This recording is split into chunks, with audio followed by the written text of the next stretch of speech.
So on the DCI tours, we've been doing certain kinds of meditation. Things are evolving as we teach in different countries.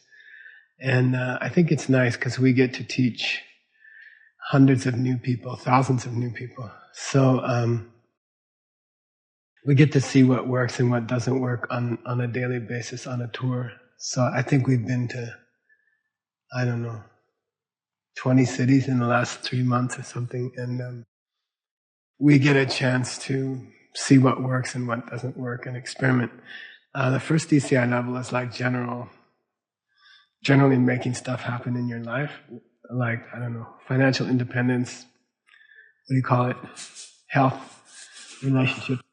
And then level 2 is deeper on that. It's the 4 sets of 4, which we can talk about slowly. But level 3 is meditation. And then level 6 is again meditation. So they do 2 levels of meditation. But what we've kind of learned is that we tried one day, we took 3 of the preliminary meditations, which are not real meditation because they don't have a what? Virtuous object. Good. They have an object, but they don't have a particularly virtuous object. So we did them all in a row one day, I think by accident, and it worked really well. So I thought this week we could try those 3. There are 3 preliminary meditations that we can do, and then they get you into a nice space to start your real meditation. Okay. Then for real meditation, we can do, I think, coffee meditation, but we'll talk about that. Okay. So let's start with the 3 preliminary meditations, and I'm going to do them kind of long. Personally, I like to do them about 60 or 70 breaths or something like that. I don't know how many breaths per minute. Do you know? Is it 8? 8 or 9, something like that. Anyway, it's about 9 minutes on each one, something like that, which I like. So, you ready? We'll do. It'll be 3 preliminaries. If it seems too much, I'll stop and we'll take a break. Okay. So we tell people, this works really good, Scott. Scott's really good at it. What do we tell people before the? To get out there, yeah, like cough, purposely cough. Okay. It's good if you're teaching this meditation to get the people to cough, because then they see what they're not supposed to do when they start. Okay, so close your eyes. Take a posture that you can hold for maybe 20 minutes.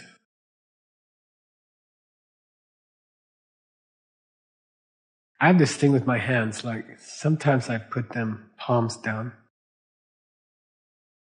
And I don't know, too much heat builds up. Then I put them palms up. And my wrists hurt after a while. And I've been experimenting with putting them like this, you see? So you might try it. I don't know. It kind of seems to work.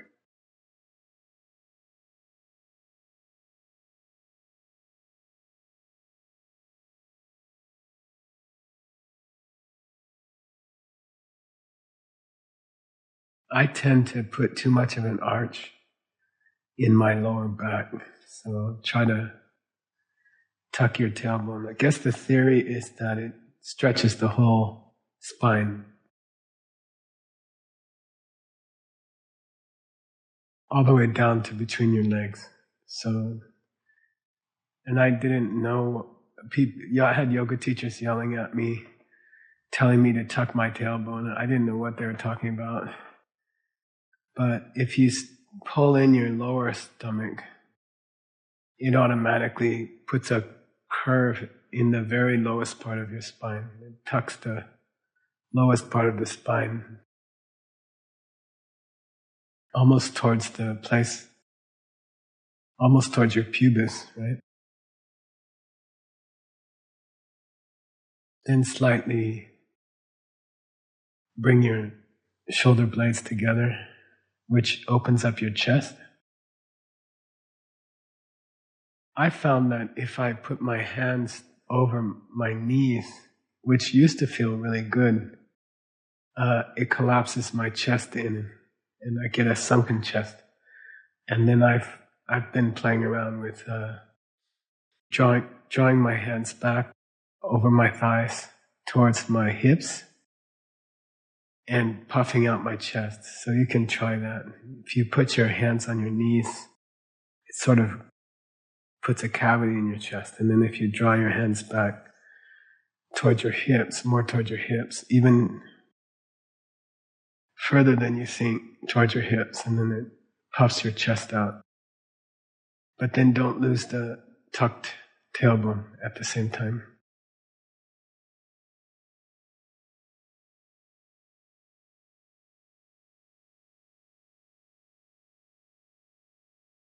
And the first meditation we're going to do is like, you could say, sitting like a stone and trying to be completely immobile and unmoving. So, I don't know, my first meditation teacher was Goenka, who founded Vipassana system, Vipassana.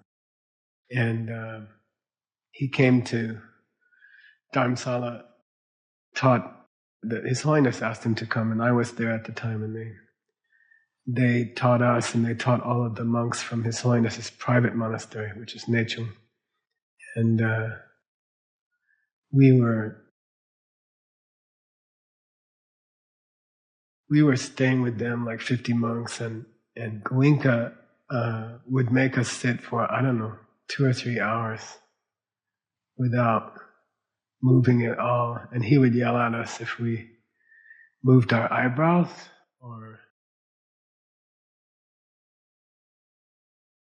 furrowed our foreheads. And so I'd like you to try that. See if you can make your body completely immobile.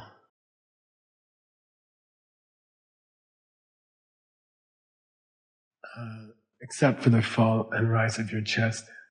The forehead is completely relaxed. There's no wrinkles, there's no movement on the forehead, there's no tightness in the corners of your mouth.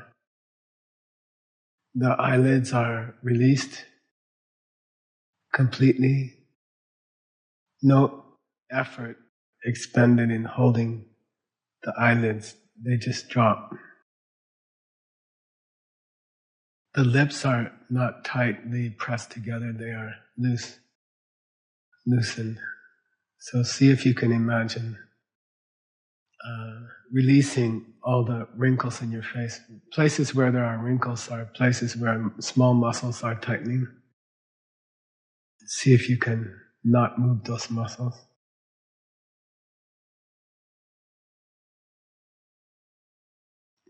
I tend to rock from side to side or up and back a tiny bit.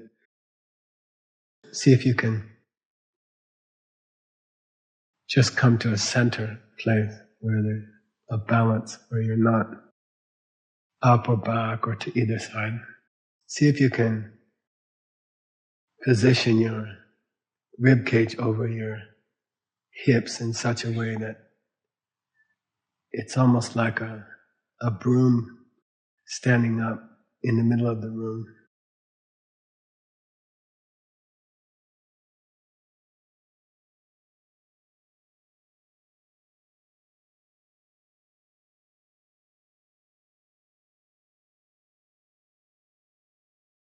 And then we'll spend about, 5 minutes just concentrating on not moving. And your mind will wander. Bring it back to this room and bring it back to the idea that nothing is moving in your body, not even tiny movements of your toes or fingers. Even your chest, as little movement as possible as you breathe.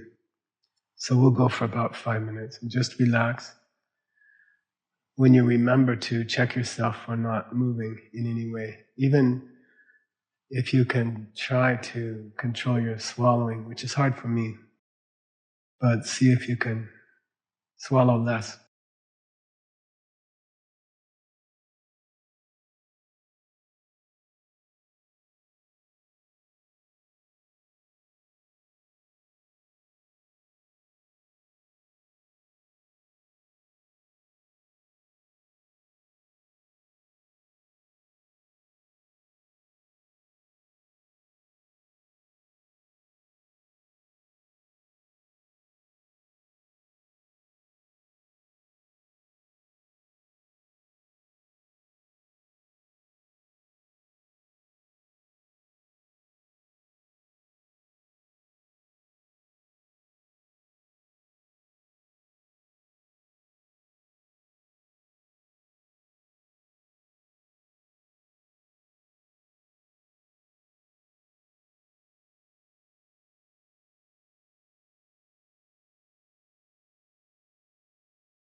When you're ready, you can come out, can move, stretch.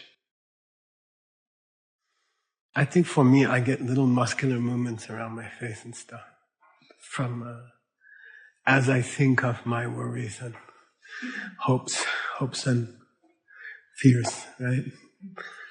Then your expression changes. Even in meditation, right? So try to control those movements. Try to keep those still. Now we'll start a breath meditation.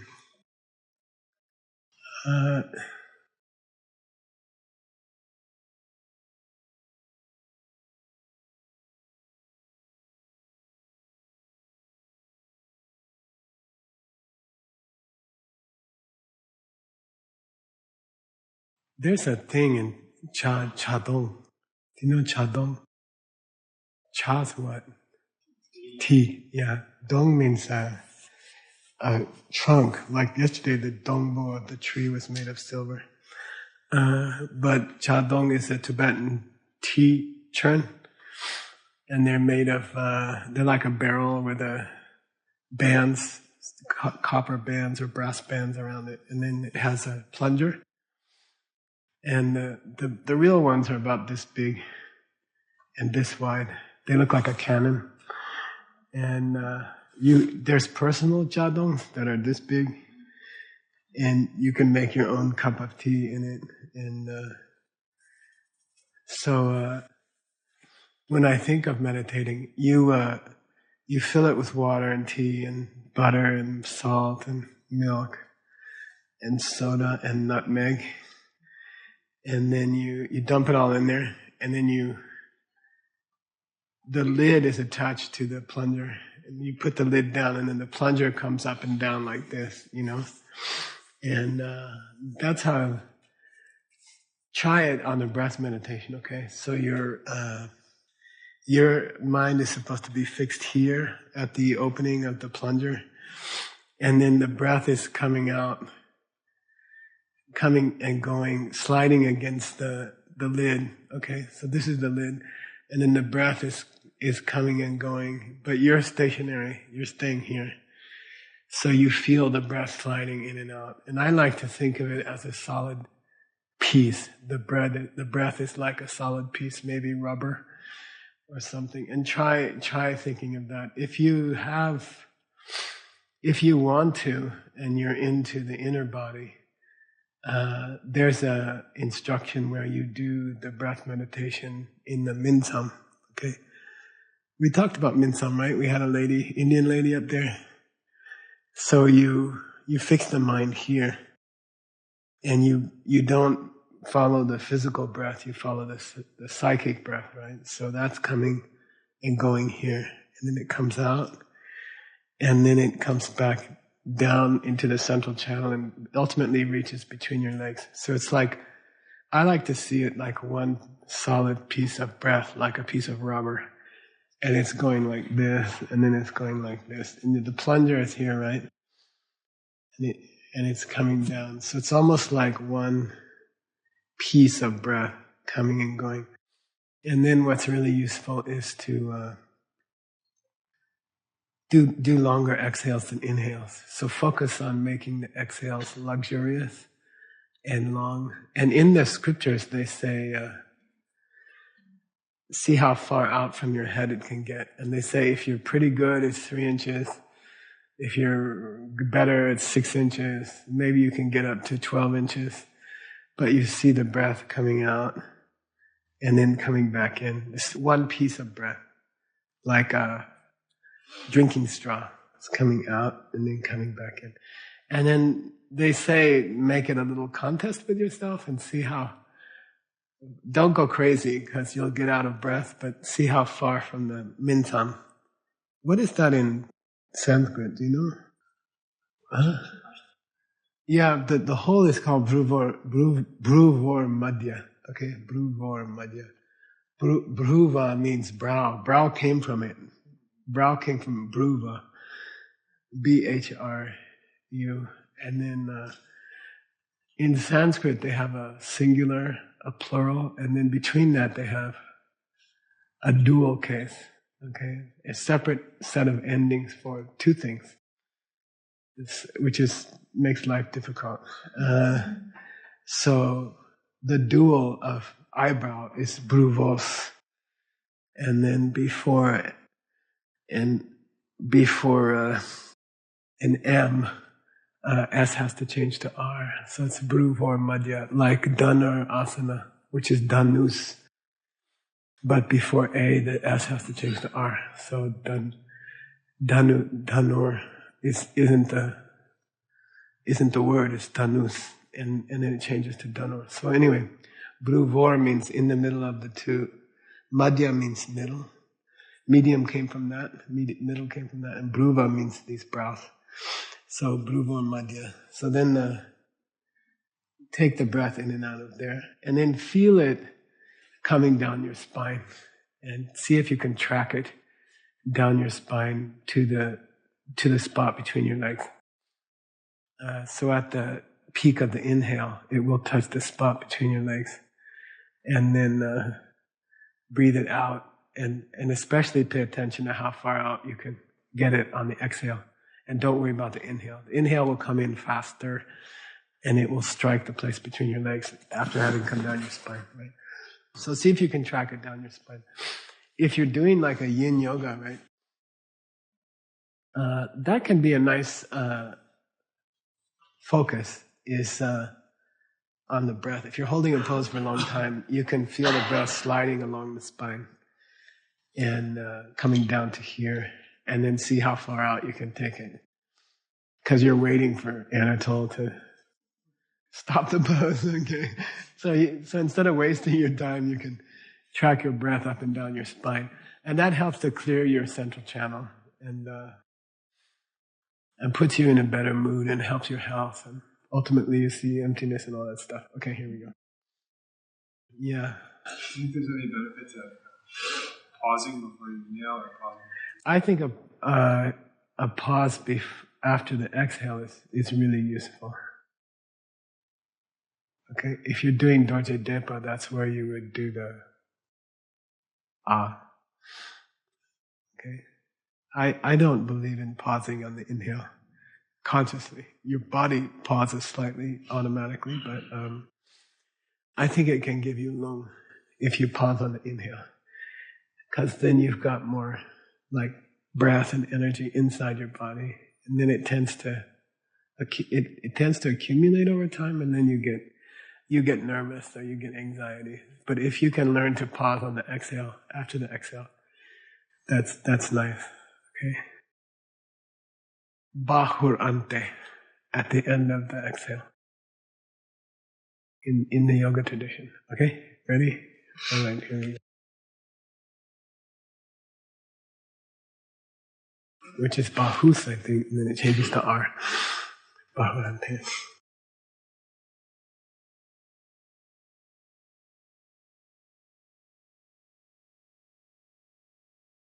So again, try sliding your hands back towards your hips along your thighs, which puffs out your chest. Bring your shoulder blades together. Tuck your tailbone slightly. If you're not sure how to do that, just squish in your lower stomach. Push your belly button towards your spine. Pull your belly button towards your spine.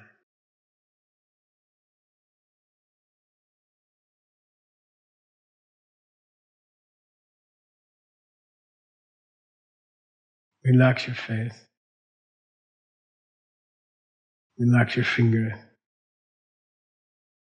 Relax, especially concentrate on your eyelids. Make your eyelids. If your eyelids are relaxed, then your face is relaxed.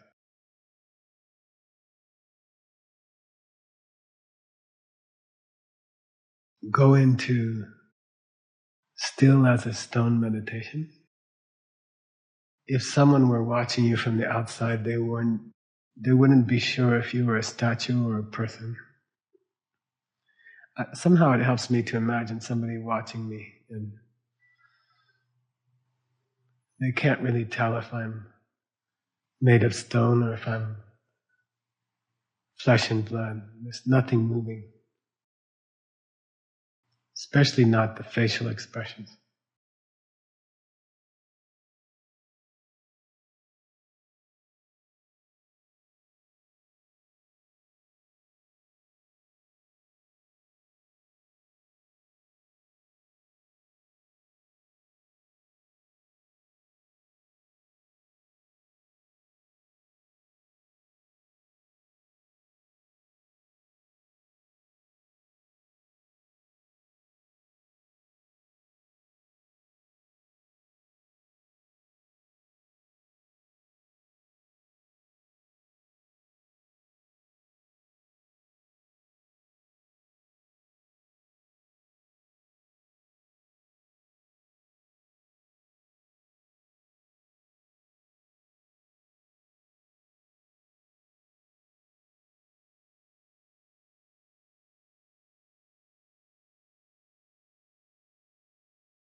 Now try to bring your attention to Bhruvor Madhya, the spot between your eyebrows, just a little bit higher up than most people's eyebrows. So slightly towards the middle of your forehead, between your eyebrows.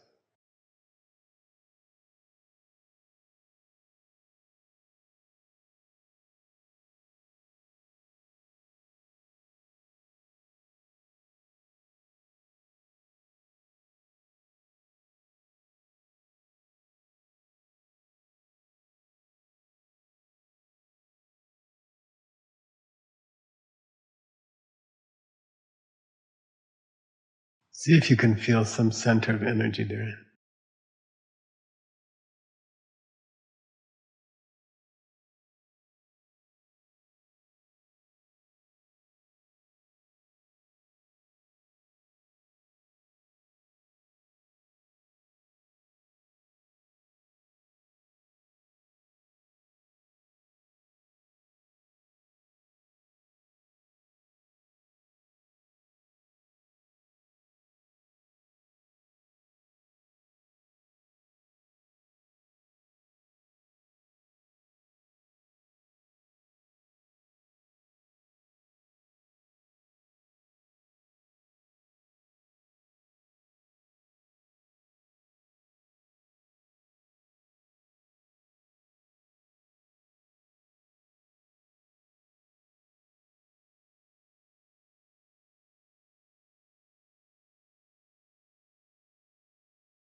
Now move the attention into the head, maybe half an inch, so you're not concentrating on a spot which is painted on the skin. You're concentrating on an energy center, maybe half an inch into the head, into the middle, towards the middle of the head. But still between your eyebrows and slightly raised. So that will actually stimulate that chakra and help your concentration. There's some negative, possible negative effects of concentrating on your heart chakra. You can get a little bit nervous, or so you might try this Ajna chakra, the chakra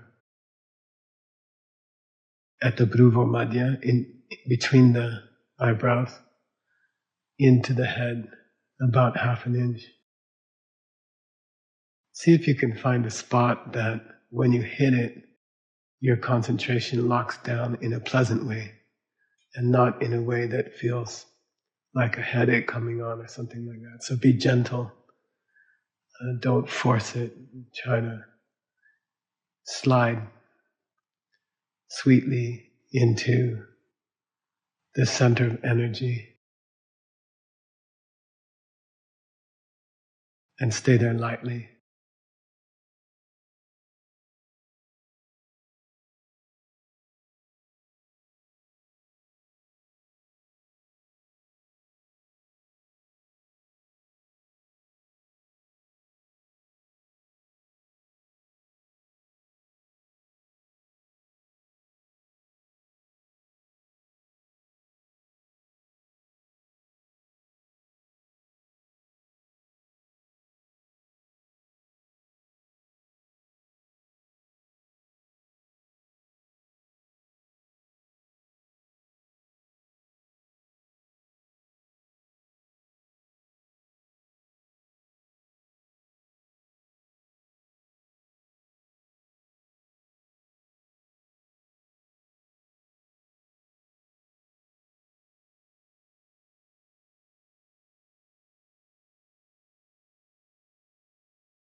Now on the exhales, as you exhale, imagine the breath is coming out of this spot, not out of your nostrils of your nose, but the breath is being exhaled out of that spot between your eyebrows, lower forehead. And rather than going down as the breath from your nostrils tends to angle down as it comes out, this breath is being exhaled straight out in front of your head like a plunger of a Jadong Tibetan tea churn.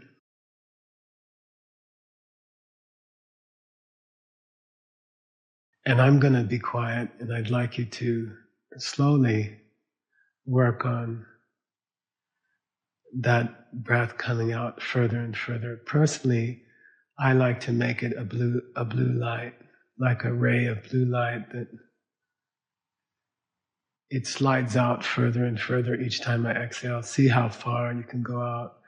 Don't tighten your forehead. Keep it loose and relax. Don't fight to make it long, but see how far out of the head this blue ray of breath, prana, can slide. And then there's a slight pause on the exhale, at the end of the exhale, and then it slides back in. So let's try. About 5 minutes. Keep it gentle and don't tighten your forehead.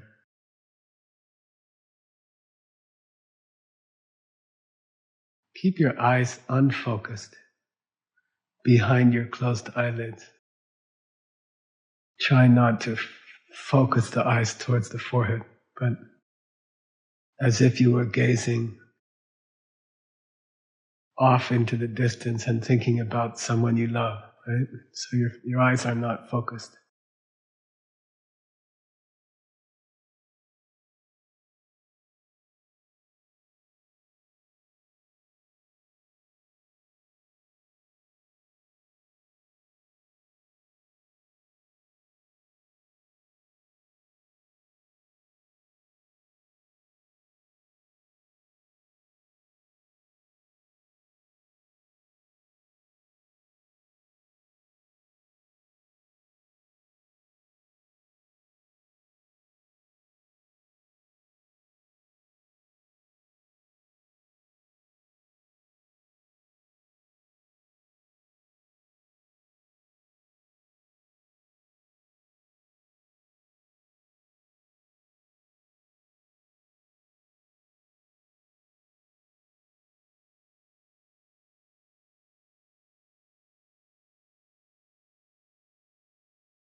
Now, just one more element, which is on the in breath, on the inhalation. See if you can imagine that sliding rod of blue light touches a tiny spot of energy, ball of energy between your legs.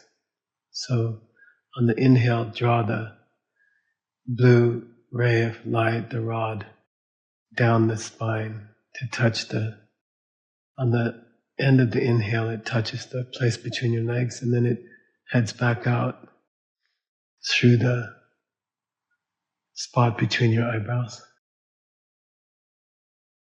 No pause on the inhalation.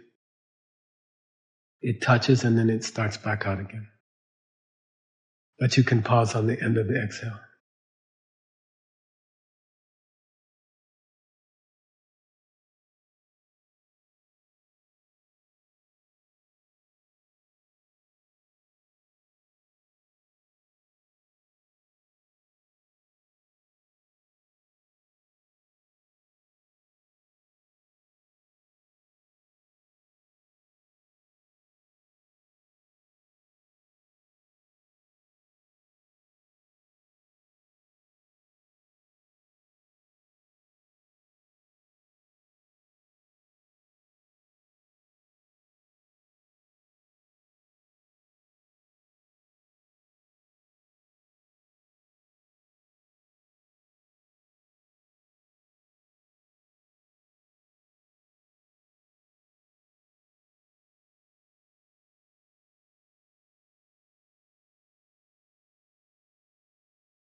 And slowly, when you're ready, you can come out. Stretch.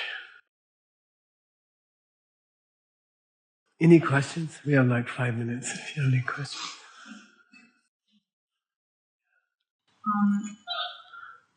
Like when you're doing a meditation, like the breath meditation, it seems like you can take a number of different perspectives. Like it can either be like completely inhabiting your belly and feeling it and watching it from your mouth or third eye. Or can you talk a little bit about those perspectives, like how they could be beneficial or how you choose one? Like, or do you watch it or something? Yeah, so Nicole's asking, when you do a meditation, you can imagine that you are watching yourself, right? Or you can imagine that you're half and half, like when the breath goes out, you're almost outside your body, and when the breath comes in, you're inside your body. I think for me personally, it's useful to take different perspectives. So, as I said, when I do the stillness, physical stillness, immobility meditation, I like to think I'm outside watching me and, like walking around and seeing, is he moving anything? Or, I find it useful to take the aspect of being outside of my body and watching my body. And if you're teaching like DCI or something like that, then I think it can be useful to imagine that your students are watching you, to see, oh, what's it like to be totally still?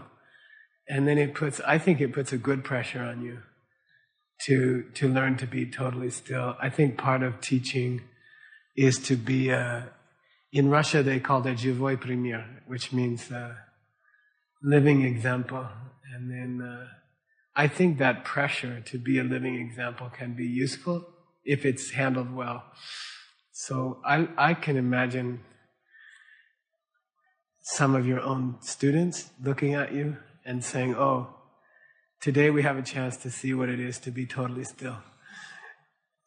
So the aspect is not only of yourself on the outside of you, but somebody else watching you, And somehow that helps me. I don't know. In Tibetan it's called Ngotsa. Ngotsa and Chelyu. Ngotsa and Chelyu are supposed to be the two motivations for being a good person, right? It comes from the Abhidhammakosha. And Ngotsa means you want to be good because you have an inner urge to be good. So even if you were in a room by yourself and you had a chance to do something slightly wrong, you would avoid it because of how you feel about yourself. And then Chelyu means to be good, thinking of how other people would see you. Like I should be a good example. So I could pick my nose right now, but I'll wait. I'll hold off. You know what I mean, or something like that. Or I shouldn't get upset. Ngotsa says I shouldn't get upset today because that's not worthy of me.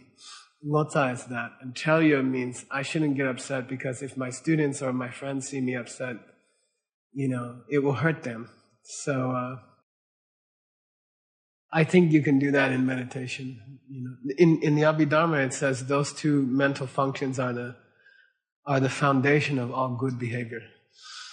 All good karma is based. All good karma has those two motivations at its root. It's in the Abhidharma. It says that. So 17 centuries ago. So I think when you're meditating, partly ngotsa from the inside. I'm observing the breath coming and going from the viewpoint of inside of me. And then Chelyu, I'm observing Geshe Michael sitting on his cushion. And is he totally still? And is he focused? And is his forehead moving, as he worries about the day to come, And Or is it totally still? I find both are, I think you could switch between the two. I think it would be useful. I think then you would get both of those mental functions going. And then it's good. And I don't mean to, like if you're doing yoga and you're worried about how you look to other people, then that's not a good motivation, right? So I think there's a healthy outer aspect and there's an unhealthy outer aspect. And I think you know the difference. Okay, so we'll stop.